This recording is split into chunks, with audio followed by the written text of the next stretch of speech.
Welcome back to another Movies with Andy. Today we're talking about the movie A Haunting in Venice. If someone wants to be heard, we are here. Listening.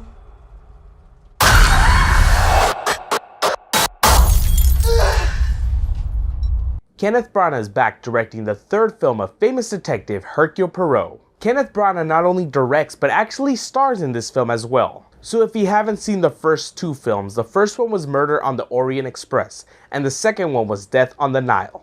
And now we got this one, A Haunting in Venice, which this one was very different from the first two. This one not only of course was a murder mystery, but also adds horror elements into it. So this time Hercule Poirot was actually invited to a seance to try to debunk a medium. And his whole thing in this film is that there's no such thing as ghosts or paranormal or anything of that nature. So it is up to him to try to debunk all the scary stuff happening in the house while trying to solve a murder. But are all the paranormal things happening in this house not real? Or are they?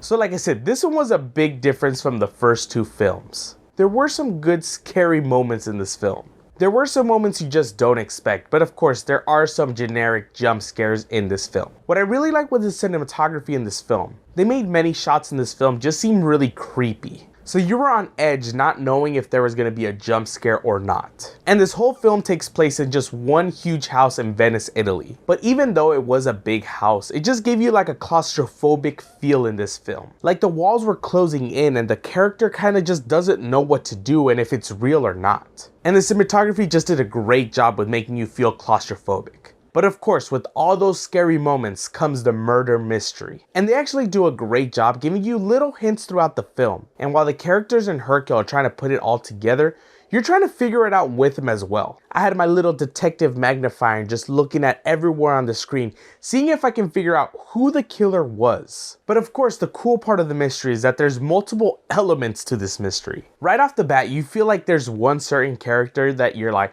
no, that has to be the killer. But then it throws like a little curveball in there and it's just like, wait a minute, it can't be them. Which made me like the film even more because I just couldn't figure out who it was. And I'm actually usually pretty good at figuring out who the killer is in films. And one character I really liked was the little boy in this film named Leopold. You just feel like he has a lot of secrets and knows a lot about what's happening in this house. And him as an actor just did a great job with his dialogue and all the creepy little situations. So like I said, if you're gonna go watch this film, make sure you pay really close attention to everything that's happening on the screen. So now, the biggest mystery of all. Would I go watch this movie in the theater again?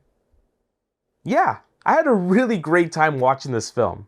Like I said, this movie did an amazing job at mixing the murder mystery with the horror elements, and it kept me at the edge of my seat while also being scared of when the next jump scare is coming.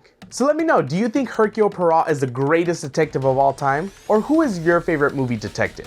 Please let me know down below. Also, don't forget to like, share, and subscribe for new movie reviews every week. See, this whole movie review was a mystery and it scared you at the end.